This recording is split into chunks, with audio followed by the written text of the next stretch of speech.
History of the Starship. Welcome back, guys, to our channel Technology Talk. Today's video will be on a different topic, basically on science. From the thumbnail itself, it is clear what exactly the topic is, so no more wasting time. Let's begin. In the video, we will talk and discuss that launch vehicle, which was first officially mentioned in the public meetings by SpaceX CEO Elon Musk in the year 2012. It was part of the initiative of Mars System Architecture, which was then known as Mars Colonial Transporter, MCT. Musk began this in early 2007. He took it as his personal motive or goal of enabling human exploration and settlement of Mars. The privately funded project was a proposition of building reusable rockets, launch vehicles, space capsules to take people to Mars and bring them back on Earth. A bit of its information was revealed between the years 2011 to 2015. The additional information and one of the vital of all were so said that the initial colonists would set their foot on the planet Mars in the middle of 2020s, not before, not after, and SpaceX began developing their Raptor rocket engine for MCT much before 2014. It is a super replacement for all of SpaceX's rockets. Its composition beholds the system withstanding 120 meters, 394 feet in height, which sits atop a rocket super heavy. It can consist of 5 to 6 people per cabin, but it's better to keep 2 to 3 heads in each cabin so that nominally 100 people can fly in each flight. The payload bay would be the most common storage space, a gallery, and an emergency shelter to sustain the solar storms and shield sun's harmful charged particles. Musk wished and was quite positive about his project, and in a 2011 interview, he stated that he is looking forward to sending humans to Mars' surface within 10 to 20 years. The project SpaceX Starship consists of a team or a family of spacecraft, collectively called Starship. It is so called because of its unbelievable heavyweight, super heavy. It is an Earth-based support infrastructure, all under the development program of SpaceX. It is the most powerful rocket in history to carry human beings on Mars and make voyages beyond it.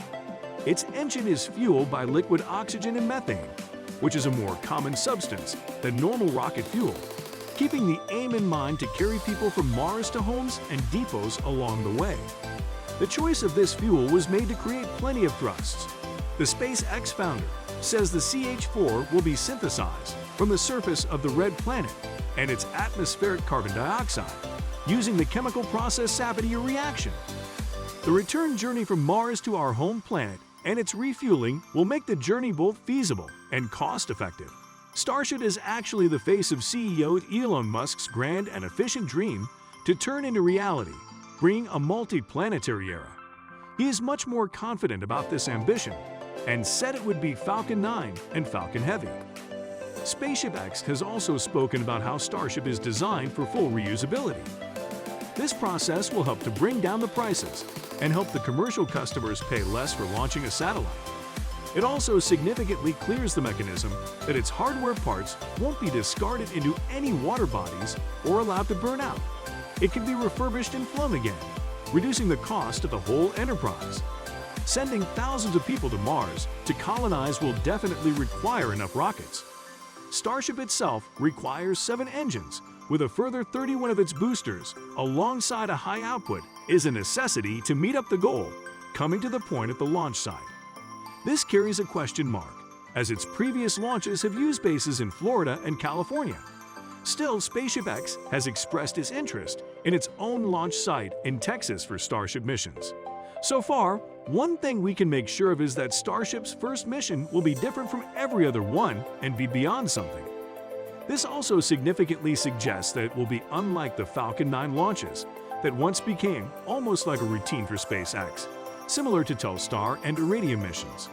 The main goal is to establish a city on the planet Mars and be orbital as soon as possible. Musk suggested it can be possible around 2050. Each Starship can easily carry 100 people, which means a colony of a few thousand can easily and rapidly place the sighted environment. Musk took this decision to protect humanity from existential asteroid strikes. Another alternative of his motive is to build a spacefaring civilization. They have already hosted their first short hop tests in Texas, and more of such tests will be held later this year. The team is also holding an idea of building an orbital prototype sometime later. The company has already discussed 3 types of customers for the rocket launch. The customers are mainly the telecom companies, which certainly seems like the Starship launch will be some sort of satellite-based operation. The Starship will also play an important role in NASA's Artemis program, whose main aim is to establish a long-term human presence on the Moon. I hope you guys liked and enjoyed today's content. Don't forget to share it with your near and dear one. Until then, stay tuned with us, and we'll be back soon with new content.